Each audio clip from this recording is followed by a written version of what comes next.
Margaret Daniels, who grew up in the Down East community of Williston, tells Bonnie Hunter about playing women's slow-pitch softball in the 1970s.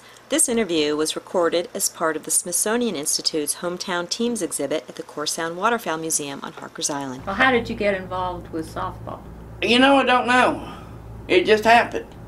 I think it was Sally Davis, a good friend of mine. It was Wilson Davis's daughter. She was going to play and asked me if I didn't want to help make up a team.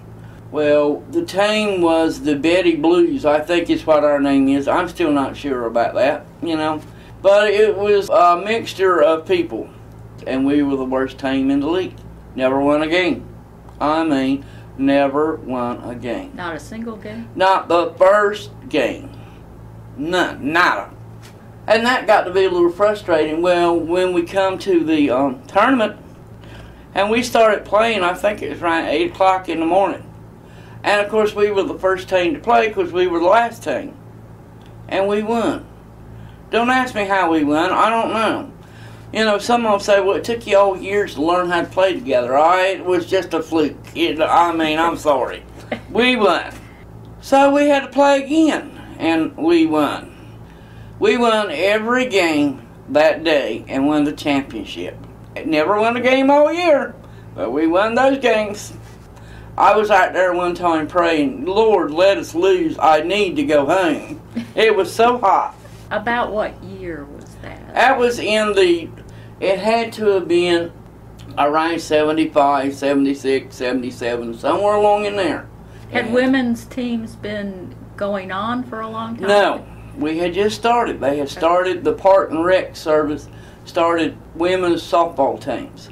And Atlantic had one, Sverner had one, Betty had one, and Cedar Island I may ended up playing with Atlantic, but I think they had one at one time.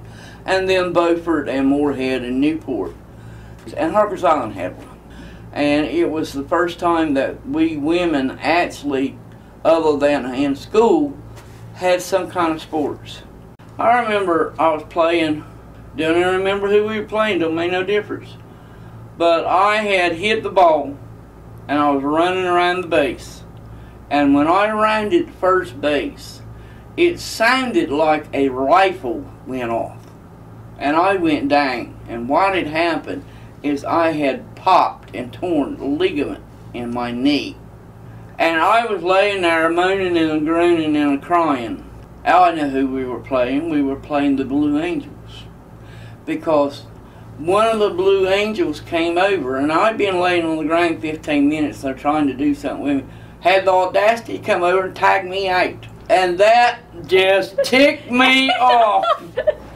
And that was, unfortunately, one night we didn't have but 9 players. Now, remember, we had never won a game, but we weren't going to forfeit no game either.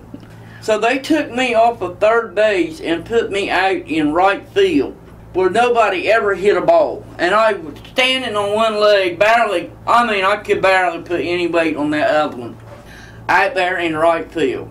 Well, somebody hit the ball in right field, wouldn't you know it? Well, of course. And I had the hobble to try to get to it. So did you get it? Yeah, but I didn't get them out quick, couldn't get to the ball quick enough. Anyway, afterwards, I went to the emergency room. I wouldn't go until the game was over. I wasn't going to forfeit that game. I was out of work a week, but you know, I was not going to give up that game. Now, that's just how dedicated we were. But she come and tagged me out. I had the audacity to tag me out. Yeah, that was pretty low.